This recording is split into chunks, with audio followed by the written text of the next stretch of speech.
Hello বন্ধুরা, good morning সবাইকে। কেমন আছো সবাই? আশা করছি রাধা মাধবীর কৃপায় সবাই ভালো আছো। তো তোমাদের সবাইকে আবারও গিনিশালা রান্নাঘর ব্লগসের তরফ থেকে অনেক অনেক ভালোবাসা ও ওয়েলকাম জানিয়ে আজকের কাজকর্মগুলো শুরু করছি। তো অন্যদিন তো রাতের বেলাতেই রান্নাঘরের সমস্ত কাজ বাজ করে রেখে দেই, কিন্তু কাল রাতে কাজগুলো করা হয়নি। ওই বাসন কুসনও কিন্তু ধোয়া হয়নি, তাই জন্য সকাল সকাল উঠেই সবার প্রথমে রান্নাঘরে চলে গেলাম, আমার শখের রান্নাঘরে। তো গিয়েই সবার প্রথমে বাসনপত্রগুলো বার করে নিলাম, তারপর বাসনগুলোকে ধুয়ে নিলাম, তারপর জায়গার মধ্যে আবার রেখেও দিলাম। তারপর এই যে এবার বাসি কাজগুলো শুরু করলাম।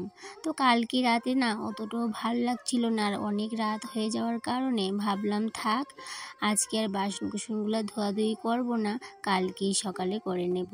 তো যাই হোক, সকালবেলা তো সমস্ত কিছু আবার পরিষ্কার করে নিচ্ছি, আর এমনিতেও রাতের বেলা ধোয়াধুয়ি করে রাখলেও কিন্তু সকালে আমি আবার পরিষ্কার করি সমস্ত কিছু।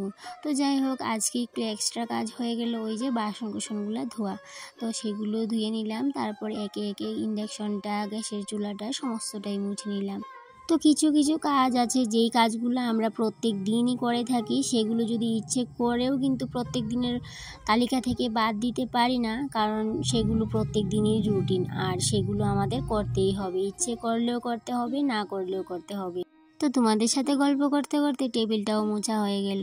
তারপর এই যে হালকা হাতে কাচের বাটিগুলোকেও আবার জায়গার মধ্যে রেখে দিলাম, তার সাথে জলের বোতলগুলো খালি ছিল সেগুলোকেও ভরে নিলাম। এবার ঘরটাকে ভালো করে ঝাড় দিয়ে ঘরটাকে মুছে নেব। আর এদিকটাই দেখো, আমার ঘরটা যেহেতু মাটির, তো তাই জন্য এই ফ্লোর ম্যাটটা পাতানো হয়েছিল। তো এই ফ্লোর ম্যাটটা পাতানোর ফলে অনেকটাই ভালো হয়েছে, তাতে করে কিন্তু আর যে ঘর লেপার ব্যাপারটা কিন্তু এখন আর নেই। যদি ঘর লেপার ব্যাপারটা থাকতো তাহলে কিন্তু অনেকটাই সমস্যা হতো, আর অনেকটাই কিন্তু কষ্টও হতো। তো এই ফ্লোর ম্যাটটা কিনতে গিয়েও কিন্তু কিছুটা টাকা খরচা হয়েছে। তো সেই টাকাটা বড় অ্যামাউন্ট না হলেও কিন্তু আমাদের কাছে বেশ বড়ই অ্যামাউন্ট। কেন বললাম বলো তো? যেহেতু আমরা নিম্নবিত্তের পর্যায়ে পড়ি, আর এই যে হাজব্যান্ডের ইনকামটাও অতটা না, সেই টাকা দিয়েই সংসার চালিয়ে সেখান থেকে কিন্তু টাকা বাঁচিয়ে ঘরের জিনিসপত্র কেনাকাটি করলে সেখান থেকেই করতে হয়। তো সেখান থেকে যখন হিসাব করে চলে, সেই টাকাটা থেকে যখন ঘরের কোনো জিনিসপত্র কেনাকাটা হয়, তখন কিন্তু সেই জিনিসটা যদি কম দামিও হয়ে থাকে, সেটা আমার কাছে না অনেকটাই দামি। আর এই যে কিচেনটাকে একটু গুছিয়ে পরিপাটি করে রাখি যত্নের সাথে সাথে, কিন্তু এই যে কয়টা জিনিস কিনলাম কম দামি জিনিস, এই আমার বাকেটগুলো, তারপরে ছোট ছোট বাকেটগুলো, তারপর টেবিলটা, তো ছোট ছোট এই কটা জিনিস, তারপরে কাচের বাটিগুলা, তো এইগুলো না আমার কাছে অনেকটাই দামি। নিম্নবিত্ত পরিবারের বউ হয়েও যে আমি এই কটা জিনিস কিনতে পেরেছি, সেটাই আমার কাছে বড় বিষয়। আর এই শুধুমাত্র ঘর পরিষ্কার পরিচ্ছন্ন করে রাখলেই কিন্তু ঘরটাকে একদম ঝকঝকে রাখতে পারতাম না, যদি না এই কটা জিনিস আমার কাছে থাকতো। তো এমনিতে যদি ঘর দুয়ার মুছামাছি করে রাখতাম, হয়তো বা ঘরটা দেখতে সুন্দর লাগতো, কিন্তু অতটাও ভালো লাগতো না। আর এই কটা জিনিস দিয়ে ঘরটাকে গুছিয়ে কিন্তু একটু সুন্দর লুক দিতে পেরেছি। তো যাই হোক, এদিকে দেখো রান্নাঘরটা গুছিয়ে পরিপাটি করে তারপরে সোজা চলে আসলাম এই ঘরে। তারপর ঘরটাকে ভালো করে ঝাড় দিয়ে মুছে নিলাম। তারপরে দেখো এই যে এই বারান্দাটাকেও পরিষ্কার করে নিয়েছি, তারপরে এই যে সিঁড়িটাকেও এখন পরিষ্কার করে নিচ্ছি। আর যেহেতু এই 2-1 দিন ধরে প্রচুর প্রচুর বৃষ্টি হচ্ছে, সেহেতু কিন্তু প্রত্যেক দিন আমাকে এত পরিশ্রম করতে হচ্ছে। এই যে মাটি, তারপরে এইভাবে নোংরা হয়ে থাকে, আর প্রত্যেক দিন আমাকে পরিষ্কার করতে হচ্ছে, প্রত্যেক দিন 2-3 বার করে কিন্তু পরিষ্কার করতে হচ্ছে। তো যাই হোক, এদিকে দেখো সমস্তটাই পরিষ্কার করে আবার চলে আসলাম রান্নাঘরে। আবার তো চা খেতে হবে, অনেকটাই বেলা হয়ে গেছে। রান্নাঘর গুছিয়েও নিয়েছিলাম আগে, তারপরে ওইদিকে গিয়ে রুমটাকেও পরিষ্কার করে নিয়ে চলে আসলাম রান্নাঘরে। আবার চা খেয়ে কিন্তু রান্না করার কাজে লেগে পড়বো।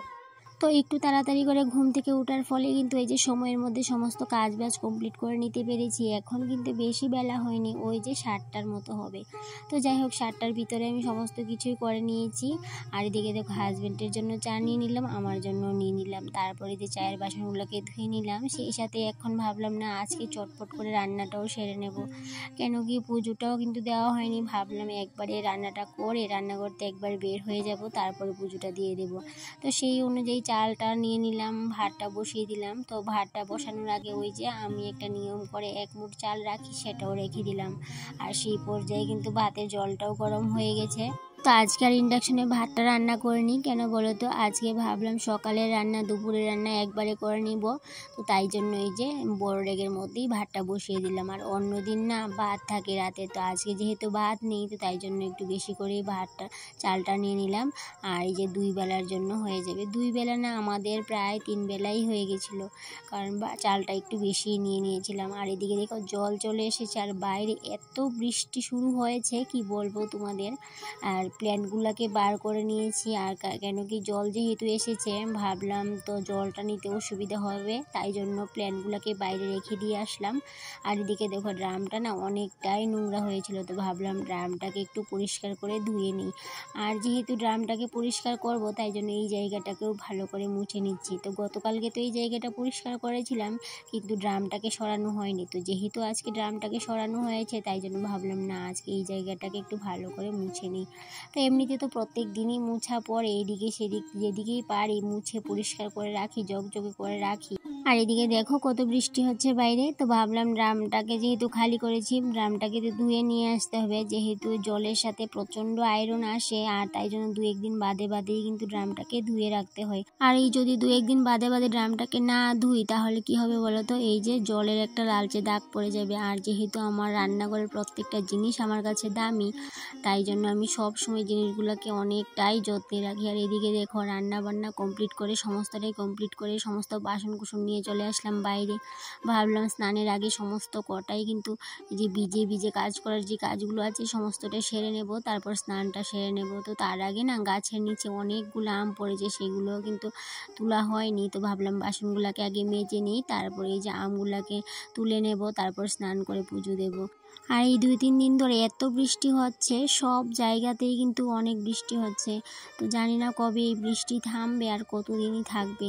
আর এদিকে কাপড় চোপড় কিচ্ছুই ধোয়া হচ্ছে না, সমস্তটাই জমিয়ে রেখেছি। ভাবছি যে যেদিন রৌদ্র উঠবে সেদিনই কাপড়গুলোকে ধুয়ে দেব। আর দেখো এত বৃষ্টিতেও কিন্তু আমার পুরো রান্নাঘর একদম ঝকঝকে চকচকে করে রেখেছি। আমার যে নেশা বলতে পারো, সেই জন্য সেই নেশাটা থেকে একদমই বের হতে পারি না।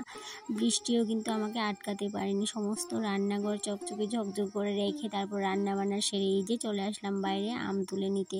তো আমগুলা তুলে নিয়ে আবার চলে যাব সোজা স্নানে, স্নান করে পুজোটাও দিয়ে দেব। আর সেই পর্যায়ে আজকের ব্লগ ভিডিওটা এই পর্যন্তই। টাটা।